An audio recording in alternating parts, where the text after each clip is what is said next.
1-2 महीना का भाड़ा बाकी था, मेरे पास नहीं है अभी पैसा। तो बोले कि सर 10 दिन में दे देंगे। तो दारू पी के आए 26 तारीख की रात को 8 बजे लगभग। उसके बाद बोले कि गाली देने लगे मेरे हस्बैंड को, बहुत गंदी गंदी है, सुनो इधर। नहीं गए तो गाली देने लगे, बोले कि यहाँ मार देंगे तो कोई गवाहियों देने वाला है तुम्हारा। मारने लगा हमको, झोटा केस पकड़ के मारा। उसके बाद क्या तो मेरे हस्बैंड बचाने गए तो उनको भी मारा। आपको भी मारा जी। धमकी क्या क्या दी जा रही है आपको? धमकी दी जा रही कि यहाँ से उठा ली जाएगी, मार दिया जाएगा तुम लोग को। इनका ये बेटा है और ये पति पत्नी है। और दुकान देख लीजिए, इन लोग का देखिए होटल चलता है। सामान देख लीजिए आप, ये लोग क्या करते हैं। ये देखिए चावल है, इधर देख लीजिए दाल है, ये देखिए सब्जी है। ये सामान बेचते हैं और खिलाते हैं। यहाँ देखिए कुर्सियाँ लगी हुई है, देख लीजिए। और ये लोग एमएलसी के जितने भी परिजन आते हैं फ्री में खाते चले जाते। ये लोग बचाते कैसे हैं? यह खबर चलने के बाद इनके साथ कुछ भी हो सकता है। क्या जी? उसका जवाब एक बार लगाते हैं कि अभी के बाद हमारी जीवन लगभग खत्म ही मानी जाए। अब आगे शासन में जो इकबाल हो, हमारे पास तो कोई इकबाल नहीं है। शासन की इकबाल हमें समझ नहीं आता है कि शासन के पास इकबाल है या नहीं। नमस्कार, स्वागत है आपका। आप देख रहे हैं जनमंच न्यूज और मैं हूं देवेंद्र कुमार। इस वक्त मैं पटना के सचिवालय में मौजूद हूं।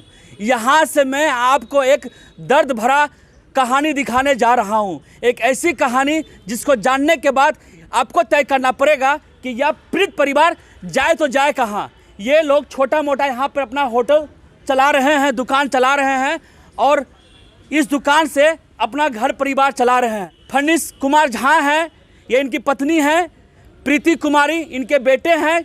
ये हैं कालिके। और इनका आरोप है कि ये जो दुकान चला रहे हैं, इनको दुकान देने वाले कोई और नहीं, भाजपा के एमएलसी नवल किशोर जी हैं। वो उनका ऑफिस है वहाँ पर, उन्हीं के रहमो करम पर इनको ये दुकान मिला है। लेकिन अभी जो मैं खुलासा करूँगा वो जानेंगे तो आपका दिल दहल जाएगा। एक तरफ एमएलसी साहब इनको दुकान देते हैं और एक तरफ एमएलसी साहब के चमचे इन्हें जान से मार देने की धमकी दे रहे हैं। पूरी बात क्या है, पूरी घटना क्या है, इस पीड़ित परिवार से समझिए। बताइए क्या क्या आपके साथ हो रहा है। मैं 2 साल से दुकान चला रही हूँ। दुकान किसने दी आपको? एमएलसी साहब दिए हैं। कितना रेंट देते हैं दुकान का? उनके द्वारा उनके भाई को बोला गया जो देने, तो वो दिए 60,000 मैंने एडवांस के रूप में दिया। लॉकडाउन में बंद करके उसका भी भाड़ा लिया गया। 5,000 का महीने में भाड़ा देती आ रही हूँ। हाँ। उसके बाद मैं अपना दुकान चला रही हूँ। तो भेज का दुकान था मेरे हस्बैंड वैष्णव है। फिर भी उन लोगों के द्वारा ज़बरदस्ती किया गया, नॉनवेज खोलिए नहीं तो हम बंद करवा देंगे। तो हम नॉनवेज का दुकान खोले, क्योंकि वो लोग इसलिए खुलवाए कि वो लोग अपना खाना का जुगाड़ यहाँ बना सके। अच्छा। तो हम उसके बाद जब मेरा दुकान नॉनवेज का चालू हुआ तो वो क्या कहते हैं, रोज़ मीट मछली मुर्गा उनके वो एमएलसी साहब वैष्णव है, वो तो भेज खाए हैं 2-4 दिन। उनके भाई जो है बराबर खाते आ रहे हैं। उनके चमचे स्टाफ जो भी हैं, उनकी पत्नी भी रात को खाती आ रही है। पैसा कोई पैसा नहीं देते हैं। नहीं देता पैसा? कोई पैसा नहीं देते हैं। जब बोले कि सर मैनेज कर दीजिए भाड़ा में, वो बोले कि नहीं, कौन चीज़ जाइए वो सब भूल जाइए। एकदम डांट फटकार के भगा देते हैं। जब कस्टमर के यहाँ भीड़ लगता है हम लोग परेशान रहते हैं। हम दोनों वाइफ हस्बैंड चलाते हैं, बच्चा भी यहाँ रहता है मेरे साथ।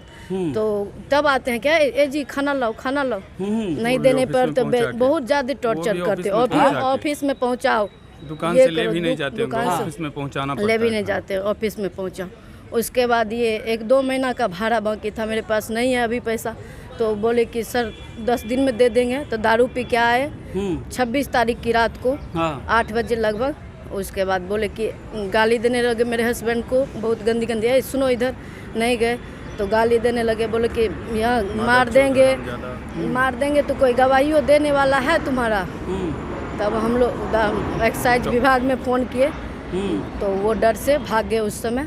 उसके बाद मैंने सचिवालय थाना उसी रात 9 बजे में जाके आवेदन दी। सचिवालय थाना आवेदन ले लिए।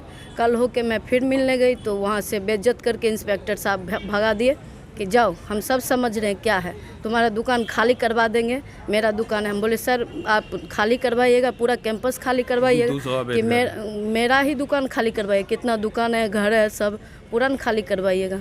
उसके बाद सब लोग चुप हो गए, हम भी अपना काम करने लगे। उसके बाद एक मौसियोत भाई उनका बोला जाता है, रंजीत यादव नाम है, वो क्या कहते हैं मेरे यहाँ आगे में काउंटर लगाते हैं, वहाँ पे वो चाय दुकान लगा लिया। हम लोग कुछ नहीं बोले, वो खुद आके बोला कि हटाओ यहाँ से, हम लगाएंगे। तो जाके मेरा काउंटर कुर्सी तो हटा दिया। तो हम लोग जाके बोले तो मारने लगा हमको, झोटा केस पकड़ के मारा। उसके बाद कहते मेरे हस्बैंड बचाने गए तो उनको भी मारा। आपको भी मारा? जी। धमकी क्या दी जा रही है आपको? धमकी दी जा रही कि यहाँ से उठा ली जाएगी, मार दिया जाएगा तुम लोग को। हाथी है वो उससे तो वो हाथी है, तुम चीटी हो सकेगी उससे मार करने में, ये करने में, तुम उससे केस लड़ेगी, मार देंगे तुम लोग को। तो डर है सर हम लोग को, कब मार दिया जाएगा। यहाँ सचिवालय थाना कुछ नहीं सुन रहा है। अच्छा ये बताइए पंडित जी, आप क्या एमएलसी साहब को अपना दर्दनाक कहानी बताएं? सर उनसे क्या कहने जाएं, जब हम लोग बारिश का समय था, यहाँ छोटा सा दुकान है, इसमें चारों बगल का पानी आके जम जाता है। अच्छा। हम लोग हाथ से उठा कर सर दूर जा कर के फेंकते थे। अच्छा। बारिश में भीगते हुए हम तीनों मिलके, तो हमने सर घेर लिया ईंटा। हम नहीं थे अकेले, उस समय हमारी पत्नी काम कर रही थी, हम किसी कारण से सर 1 महीना के लिए बाहर थे। उसमें खुद से आकर के उन्होंने ईंटा तोड़ दिया और बोला कि तुमको खाली करवा दें। तब जब वो खुद से ही शुरुआत की है उत्पीड़न का, तो उनसे क्या फरियाद करने के लिए जाए, वो तो जान ही रहे हैं। उस दिन जब प्रशासन आई, तो जब उस रंजीत यादव को गिरफ्तार कर रहा था, प्रशासन को गिरफ्तार नहीं बोला था, तुम भी चलो थाना पे अपनी बात बताना। तो उस समय वो स्वयं आकर के इंस्पेक्टर साहब को बुला के मैनेज किए सारी बात को। तो वो तो सब देख रहे हैं, वही करवा ही रहे हैं, तो उनसे क्या हम फरियाद करने जाएंगे तो और बेइज्जत होंगे, क्योंकि भाई मादरचोद कहते हैं। अच्छा, तो कौन कहते हैं ये बात? ये उनके छोटे भाई सर। अच्छा, ऐसा बोलते हैं? जबकि सर हमने एक शब्द आज तक हम किसी, अब आज नहीं, यहाँ से लेके हमारे गांव तक का रिकॉर्ड है, हम अपने से छोटे बच्चे को भी तुम नहीं कहते सर। विनीत भाव से अगर आप भी कभी आए होंगे या यहाँ के सारे समाज जानते हैं कि सर हम किसी को देख करके मेरा स्वभाव है ऐसे कर लेना, और उसके बावजूद सर मेरे साथ ऐसा है, तो उनसे हम क्या फरियाद करें? जिनसे ये दुकान लिए हैं वो जानते हैं कि हम भी भाजपा के ही कार्यकर्ता हैं। अच्छा, भाजपा कार्यकर्ता आप हैं? समस्तीपुर जिला के, मतलब बिना दस्तखत किए हुए सर जिला मंत्री प्रथम बार बनाया गया। अच्छा। यहाँ से लेके सर प्रदेश कार्यालय में हर एक व्यक्ति मेरे नाम से हमें जानते हैं, फिर भी किन से फरियाद करें? सब लोग जानते हैं, सुन लेते हैं सर, कोई मदद तो नहीं करते। देख लीजिए, भाजपा के कार्यकर्ता हैं, जिंदगी भर भाजपा के झंडा ढोए हैं ये। और देख लीजिए, हमारे तारीफ में हर समय गुणगान करते रहते हैं हमारी कार्यों का, उसके बाद भी हमारे साथ ऐसा होता। ये तस्वीर देखिए, वहाँ पे नवल किशोर जी का ऑफिस है, वो भाजपा के भी नेता है, और ये कार्यकर्ता है, सामने आमने सामने इनसे जाते गुहार लगाने के लिए, वो भी सुनते नहीं है। तो कहाँ जाए? का बच्चा यहाँ काम किया है सर। अच्छा। आज मतलब क्या कहें, दिन रात उसमें भी बारिश में भीगते हुए, दया भी नहीं आती है लोगों को। आश्चर्य की ये बात, आज तक सर हम कभी भी, मतलब मेरा भाव ही सर विनीत रहता है। पता नहीं अब गंदी नेचर, तो सर मेहनत से जीने वाले लोग हैं, दोनों पति पत्नी दिन रात काम करते हैं सर इसी दुकान में। जी सर, यही नहीं कहा, गांव में भी हम दोनों पति पत्नी मेहनत करते आए हैं सर, पूरे जीवन को खंगाल लिया जाए मेरा। और सर मेरे जैसा व्यक्ति से कोई गलत मानसिकता रखे, ये तो मतलब क्या कहें सर, आते हैं बताने के लिए कि प्याज काटो। ए मैडम, ए झा जी, आपको क्या बुझने आता है? कौन बोलता है? मैडम आइए, उनके छोटे भाई। अच्छा। मैडम ऐसे प्याज काटा जाता है यहाँ, मतलब बाथरूम से निकल के हमारे दुकान तक आके नारा बना जाता है। अच्छा। क्या कहें सर, आश्चर्य की देख लीजिए के नाम के आड़ में क्या क्या यहाँ पे हो रहा है। जब आवाज इस पर दिए हैं तो हमें पता है सर कि हमें मार ही दिया जाएगा। या आज ये आवाज बुलंद किए हैं, इनकी हत्या कभी भी हो जाएगी, हो ही जाएगी। ये गुहार लगा रहे, बचाइए हमें। हत्या का जिम्मेदार एमएलसी साहब, उनके पैरजन, उनके स्टाफ, उनके पीएस, जो भी सब यही सब होंगे। एक बांग्लादेशी जो ये ठेला लगाता है, राजू नाम बताता है, वो बांग्लादेश का सत्यापन किया सर। मैं 100% कहता हूँ कि वो भारतीय नहीं है। इस पीड़ित परिवार को न्याय देने के लिए कोई सामने नहीं आ रहा है। ये हर लोगों के पास गए हैं, लेकिन इनको हमेशा हताशा ही मिला है, और ये लोग को लग रहा है या खबर चलने के बाद इनके साथ कुछ भी हो सकता है। क्या जी? उसका जवाब लगाते हैं कि अभी की बात हमारी जीवन लगभग खत्म ही मानी जाए। अब आगे शासन में जो इकबाल हो, हमारे पास तो कोई इकबाल नहीं है। शासन की इकबाल हमें समझ नहीं आता है कि शासन के पास इकबाल है या नहीं है। गरीब मजलूम जीने का हकदार ही नहीं है, वो इज्जत से नहीं जी सकता है। इज्जत बेच दे तो किसी तरह कुत्ता बन के जीवन जी सकता है, स्वाभिमान से मेहनत करके कोई नहीं जी सकता है। हमें तो यार इस राज्य में यही लगता है। देख लीजिए, क्या कहें, हम भी दिखाने के लिए मजबूर हो गए हैं। शीर्ष नागेंद्र जी से भी इस बात का फरियाद कर चुके हैं। नागेंद्र भाई साहब से जी, उन्होंने क्या कहा? बस कुछ नहीं, सुन लिए, अब ठीक है देख लेते हैं। नहीं देखे अभी तक? नहीं।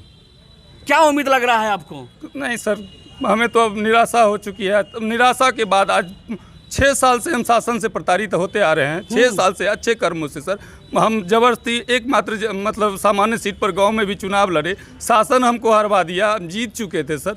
तो हमें अब शासन से भरोसा ही नहीं है, इसलिए बस आज पहली बार हम न्यूज़ के सामने में यह सारी बात को लेकर के आए हैं। छोटा सा परिवार है, इनका ये बेटा है और ये पति पत्नी है। और दुकान देख लीजिए इन लोग का, देखिए होटल चलता है, सामान देख लीजिए आप, ये लोग क्या करते हैं। ये देखिए चावल है, इधर देख लीजिए दाल है, ये देखिए सब्जी है, ये सामान बेचते हैं और खिलाते हैं। यहाँ देखिए कुर्सियाँ लगी हुई है, देख लीजिए।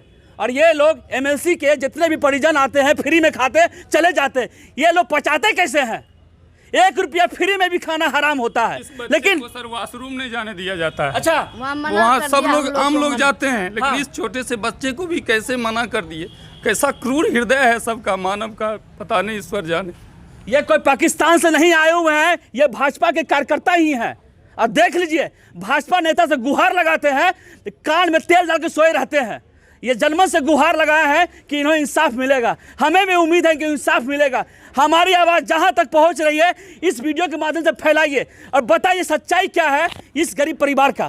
प्लीज़ दोस्तों इस वीडियो को जनहित में वायरल कीजिए। धन्यवाद आपका। हमसे जुड़े रहने के लिए हमारे YouTube चैनल को सब्सक्राइब करें और नई वीडियो की नोटिफिकेशन के लिए बेल आइकॉन को दबाएं। अगर आप ये वीडियो Facebook पर देख रहे हैं तो लाइक जरूर करें और ज्यादा से ज्यादा शेयर करें। धन्यवाद।